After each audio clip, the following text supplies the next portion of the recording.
What is going on, folks? Welcome back to another episode of the Locked On Pitt podcast, your daily podcast covering the Pittsburgh Panthers, part of the Locked On Podcast Network team every day. And folks, as always, I am Nick Farbauagh, your host. I call games at WPTS Radio, work for ACC Network as a production assistant, and I write for Pittsburgh Sports Now. But folks, today we have a few things to talk about. We'll talk about Pitt men's basketball. They face UNC tonight, so we'll talk about that. We'll preview that matchup, see how likely it is for Pitt to win, cover, and do all that great things. And we'll also talk about Pitt women's basketball. They lose to Boston College up in Chestnut Hill. We'll talk about the direction of that program, Lance White's job, what he's doing, and the future of the program with the talent they currently have constructed on that roster. It's all coming up here on this episode of Locked On Pitt.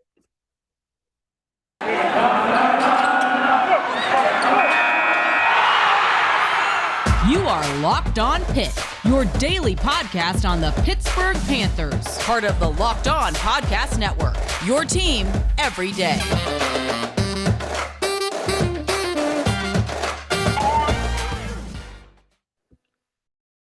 What's going on, folks? Welcome to the episode of the Locked On Pitt podcast. As always, thank you for making the Locked On Pitt podcast your first every day, folks. Always appreciate that. If you're watching on YouTube, like, comment, subscribe, turn on the notification bell, do all those great things as well, and make sure to leave feedback. If you're listening to this, leave a review. Make sure to leave feedback. Again, I can't make this as good as it possibly can be without your guys' help.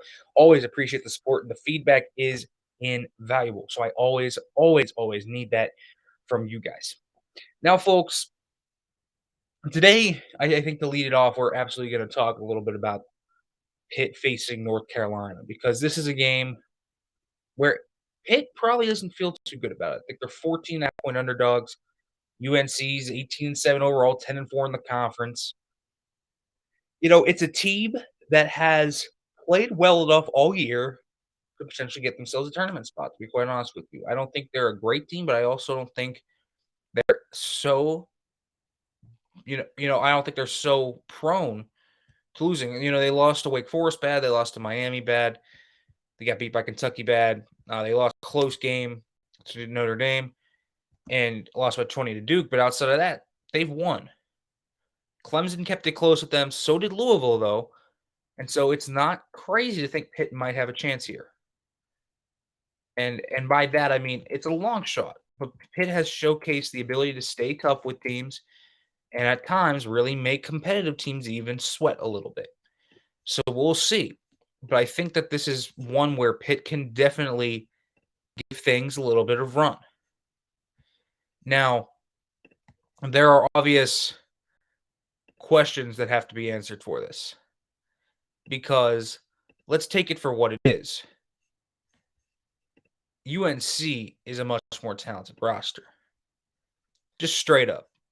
They have guys like Armando Bacot, who's going to be a big-time mismatch for this team. And Bacot, a guy that's averaging in a double-double right now. He's averaging 16 points per game. He's averaging 12 rebounds. So 16 and 12 is just an unbelievable stat line. But John Hugley is going to have his best challenge of the season right now. Hugley versus Bacot is going to be an extremely fun watch. I'm really looking forward to actually watching that. And I think this will tell us a lot about John Hugley and his maturation, because Hugley continues to grow. He continues to work into things, right? But as he is getting more and more comfortable against those double teams and his passing starts to improve, he hasn't faced someone that will maybe bang him around as much. There are guys that will be physical with him, but are there guys that will bang around down low with him with the same type of energy he has? Not quite like Armando Bacot will. And Armando Bacot will bring that. He will bring that to John Hugley. It's going to be a matchup. And you got to wonder, if one of these players gets into foul trouble early on, how that could potentially change things. Because it's not crazy to think if Bacot or Hugley gets into foul trouble, the way this game plays out is going to be completely different. And that's what I find very interesting. And I think it's going to be really something to watch. I think it's going to be one of the key things to watch as things continue to build towards that. There are fewer things that I find bigger than that.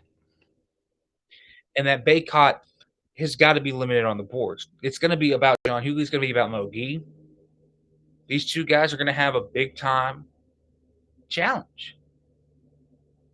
And you know, it's not like UNC's without guards either, because UNC has guys like Caleb Love and RJ Davis. And boy, does RJ Davis bring up a lot of bad memories, right?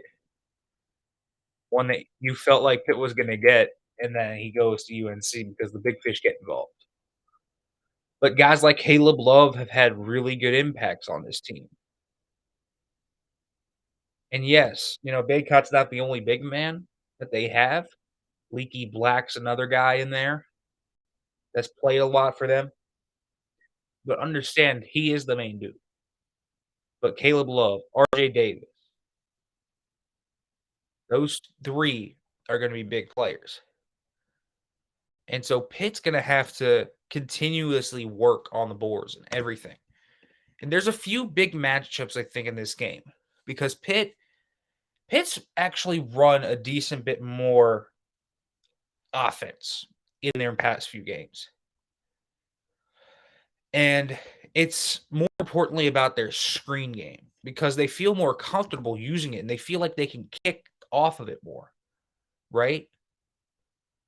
Because Pitt feels like now that they have Ithiel Horton and they obviously have the type of magnetism that Mogi brings, they feel like they can now kind of stretch that floor a little bit more.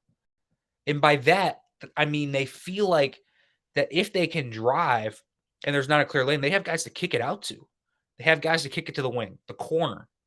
They have two guys there that they can really use off ball, where if Burton and Odukali are not driving, they feel like that they can do things off those and get high percentage 3-point shots. And, you know, I've wondered, because I think people underrate the ability of Jamarius Burton to run this offense. You know, people say they need a true point guard, and like I agree they could use a backup. What about Jamarius Burton doesn't say he's a true point guard? He's run this offense at a high level with the ball in his hands. Now, you would like there to be another primary ball handler not named Femi Odukali. I think that would be good. You know, Onyeze Kudo, as tough as he is, as much as he's given this team, as much heart as he's shown, he probably isn't the ideal guy you want for that. Maybe Nike Sabande can give you that, but he's more of an off-ball guy that can shot create and create his own shot. So this screen game is going to have to be big for them in this, because UNC naturally is a team that doesn't do well against screens. You know, Wake Forest is a team that runs a ton of screens, and they beat them down to the woodshed. Duke did a similar thing. Teams that have kept it close, Louisville kept it close by effective ball movement off of their screens. So if Pitt can maybe get their screen game going, get the drives to Hugley, Collier, get the kickouts and hit a few threes with Horton, with Gee, it's going to be huge. But they're also going to have to create second chance opportunities for themselves. Because, again, Pitt's just naturally not a good shooting team. So the boards are going to be a big thing to watch too. Is Bacot going to have his way, or is it more so going to be able to be kind of evened out? Is Pitt going to be able to even out that turbulence? Is Hugley going to be able to step up? When Hugley and Gee have to come out for every so often, is Collier and Jeffers able to give them a few really good minutes here to supplement them? There's a few things you look at there, and those are the key to Pitt kind of staying in this game. And so 14.5-point underdogs, it makes sense.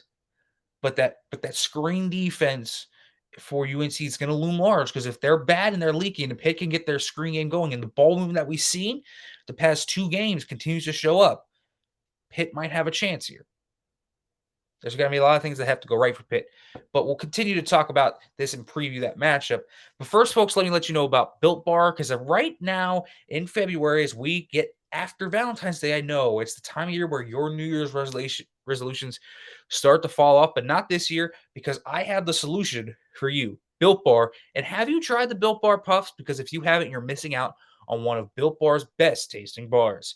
Puffs are the first ever protein infused marshmallow. That's right, a protein infused marshmallow. They're fluffy, they're marshmallowy, they're not just a protein bar, they're a treat, and they're covered in 100% real chocolate. And Puffs are a fan favorite with some incredible flavors, including yummy, cinnamony, churro, coconut marshmallow, banana cream pie. So good. There are so many great things for your new favorite. And all Built Bars are covered in 100% real chocolate, including Puffs, 100% real chocolate. But here's the thing, you get all the health benefits of a protein bar as well: low calorie, low sugar, low carb, high protein. You replace those candy bar with these, and folks, you are instantly better with Built Bar. So all you have to do, folks, is go to built.com, use the promo code LOCK15, and get 50% off your order. Again, all you have to do, use our promo code LOCK15 for 15% off at built.com.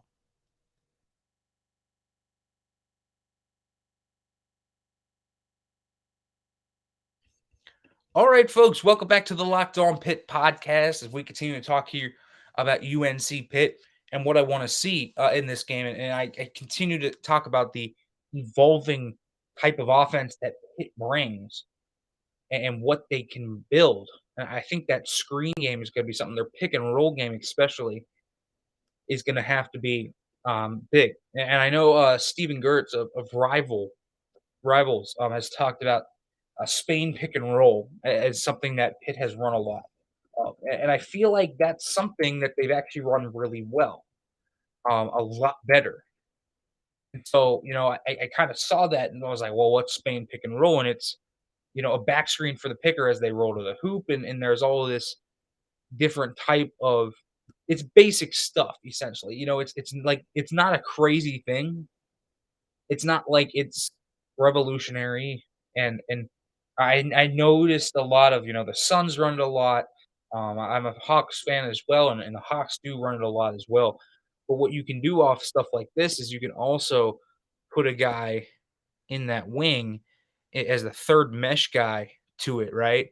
Your ball handler kind of comes out and has multiple directions, and you also have different type of spacing because to a degree Pitt has run some NBA type concepts in recent weeks, and it has kind of allowed them to space the floor a little bit and get better ball movement. And they'll put their two guys in the corner, and then they'll put their guys on the wing there. And as the ball handler cuts, they'll have a guy like Gee or Horton space out to the wing and get a real quick pass to him and get an open three. And when that doesn't happen, and this is where Theo Horton's type of growth has come big, they've been able to get it to Horton there, but he's now able to be an effective passer to get it down low on the cutting action to Hugley or Gee, or he can drive and create off dribble. So Pitt's been able to do a lot of different things off that. And I thought it's been, this isn't a good offense regardless, and it's probably not going to be ever this year. But I thought that this has been something that Pitt's done better with and they've grown into. And it feels like the team, instead of falling apart, and this is what I say when, I say this team isn't falling apart, they're actually growing in some areas.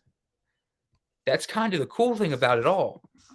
It is growing into different areas. And again, it's not like they're going to be good or anything like that. They're not a good team. But let's also understand that Capel's kind of maximizing what they have right now, and having guys like that and having guys that can do it and maximizing your talent, putting them in positions to win like that, like it's commendable. It's something we really haven't seen them do a lot. And so I like it. I like the ability to adapt. And when you get another weapon like Horton to open things up like that, it's nice to see that. But there are so many different variables to this game specifically and kind of what's going into it. And we talked about the Bacot situation. He's such a powerful force down low. He's such a big nuisance for this team. But then you also have the quickness of the guards. RJ Davis and Caleb Love are very quick and very tough to deal with. And the thing about UNC is they have this smash mouth physical type side to them. But then there's also the other side to everything that Pitt also kind of lacks the quickness. I don't think Pitt's ever been a quick team. I don't know if they're a quick team. I think Horton kind of has quick, but I think Oducali is not necessarily super quick. He's kind of explosive.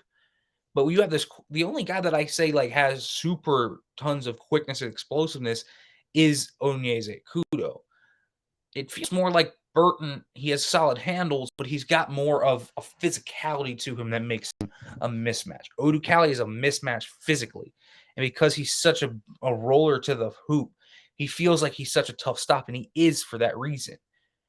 Just because not many guys have the length and the ability to do what he does. But a lot of their drivers, and I think Horton is different because I think he is kind of quick. I think he has this lateral agility that kind of gives him this special type of quickness that guys don't expect. And even Mo Gee has a little bit more for his size. Certainly not what you expect from a guy like that. And because he has grown so much since coming into college, he has a guard's game as a big man. And that makes him so unique. And Mo Gee, when you look at how unique he is in Pitt's program history, I mean, the only player in program history with 30 made three-pointers and 55 block shots in the season.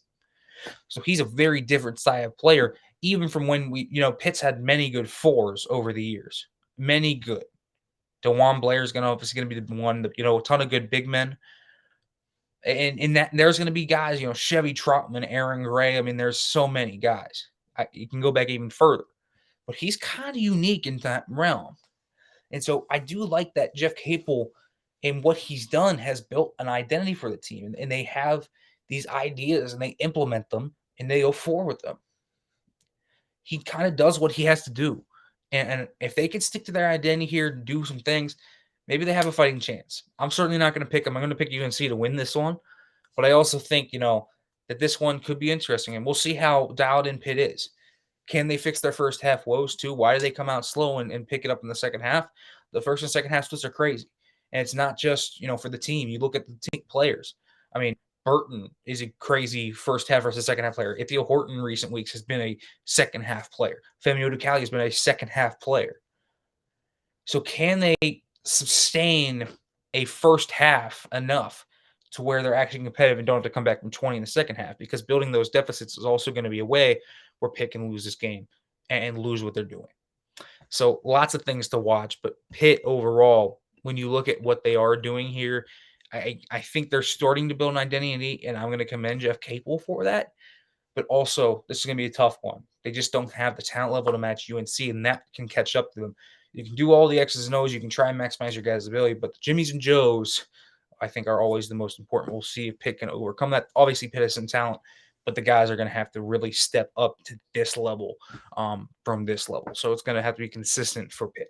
Let's talk about women's basketball. But first, let me let you know about BetOnline, because football might be over for the season, but basketball is in full steam for both pro and college hoops. From all the latest odds, totals, player performance props to where the next fired coach is going to land, BetOnline.net is the number one spot for all your sports betting needs. BetOnline remains the best spot for all your sports scores, podcasts, and news this season. And folks, it's not just basketball. BetOnline.net is your source for hockey, boxing, and UFC, odds right to the Olympic coverage and information. Head to the website today or use your mobile device to learn more about the trends and action. BetOnline, where the game starts.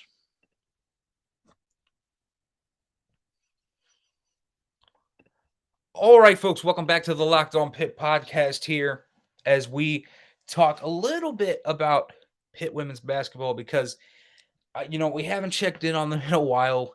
It felt like they might start to go to a good season. And you look at where they were and you felt like something might start to build.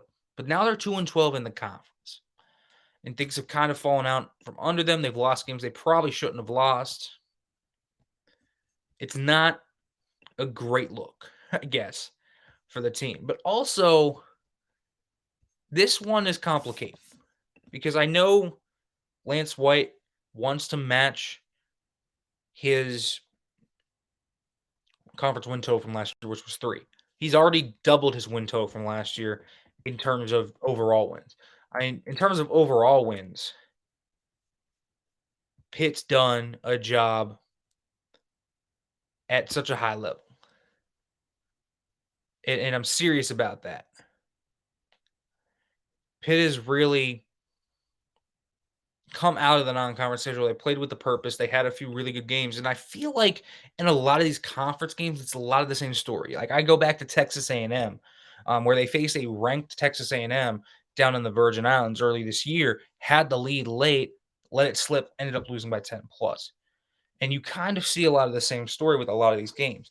UNC, they fought them. They fought Notre Dame hard. And they fight a lot of these teams really hard. It just feels like they can never close on it. And it feels like they're always disjointed. The talent level of the team is continuing to get better. I don't think this is a talentless team. I just am not sure the coaching is maximizing them. Because I think at times they just go out there and play without a purpose. But also, I would say this. I feel like Pitt, when everything is kind of sunken down to a water point, and you kind of look at it, it's a talented team that's not getting coaching to maximize them, but it's also a team of very streaky players. And they didn't have Jayla Everett today. They probably should have won this one. And there are players like Daishanette Harris and Rita Ibakwe who are solid players, but haven't changed a ton from their first to their third year. Now Amber Brown has to a degree. She's gotten better on her dribble drives, and that's been coached up. And something that I like about this team this year is that they've cleaned up a lot of their turnovers. So they're playing less out of control. They're playing a more controlled pace. But how do you take the next step? Where does the defense step up? Where does the offense, more importantly, this is the point, where does the offense get to take that next leap? What do you need? You definitely need another shooter. That's for sure. What's it take to get you to that next level? Is there some cohesiveness you have to get? Do you need another guard? I think this team could use another shooting guard. I think that's the biggest thing. They need someone to work off Daishanette Harris to where obviously she can create her shot. And while you have the catch and shoot ability of Destiny Strother at times can be a liability on the defensive end. Can you get a 3-and-D type player? A 3-and-D type wing could do a lot for this team. And they've kind of been searching for that, but they haven't quite found that yet. I think they could also use another big. Sometimes they can be a little bit inconsistent on the boards, but down low, I think they need one more person to give them a little bit something. A big, because right now Amber Brown's great, but she isn't a shooter. Liatu King has shown a lot of flashes, but she isn't a shooter. A lot of their wings can't shoot, and they don't get anything from Ibakwe in terms of shooting either. So I feel like you need someone in the lineup from 4 to 5, depending on where you are, sometimes from 3 to 5 if you go big, to where you can stretch the floor a little bit. Because you look at a lot of these really good teams, in the big women from these teams can stretch the floor. And that's been something. It doesn't necessarily even have to be threes. It can just be a mid-range game. You need something to work off that because teams pack the paint against them. And so since they don't have great shooting guards either, it's really this year it's just been Everett and Strother from downtown. And every now and then you get Harris having a good game there, or Amy Hayford having a good game from there. You feel like you just need that next step. And so the question is, who can that be? I think Malaya Johnson has really good traits to be that one. As from the 3, she's been really good defensively this year. Really doesn't look out of place. Her shot is coming along though, and she's young, and you can tell the inexperience is there. But I think it's really something to take a look at. And so when they are on the recruiting trail and they're trying to finish out this recruiting class or go to the portal, I think looking for a big maybe that can shoot the ball, or look for a wing that can shoot the ball to take some pressure off Everett, Strother, and Harris a little bit, I think that'll be big for them. They need other capabilities and able to score to open up the paint a little bit more. And that's the big thing. Because I think this team has talent. I think, looking at what Lance White has done, he's built this team competitively and has given them talent. I think there's just stuff that they need to get over that hump.